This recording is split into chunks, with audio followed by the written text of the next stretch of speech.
लाहौर का मंजर है और मैं इस वक्त आप यूँ समझिए कि मजंग से आगे जाते हुए दिखाई दे रहे हैं और थोड़ा सा मंजर आपको दिखाना चाहूँगा।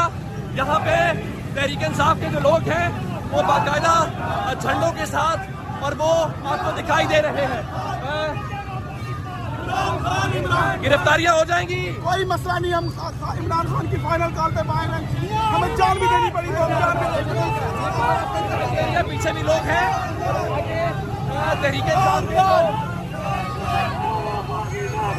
ये बुजुर्ग भी आपको कहाँ से आए हैं, कहाँ जा रहे हैं?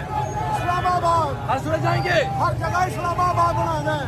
अच्छा हर जगह बिल्कुल ठीक है। यहाँ पे बुजुर्गों का देखा पीछे हाफिज निशान साहब हमें दिखाई दे रहे हैं और हाफिज निशान साहब के साथ जो है वो बारा साहब भी हमें दिखाई दे रहे हैं। उनसे बात करने की कोशिश करेंगे। आप साहब कैसी तैयारी है? इधर आ जाए, इधर आ जाए।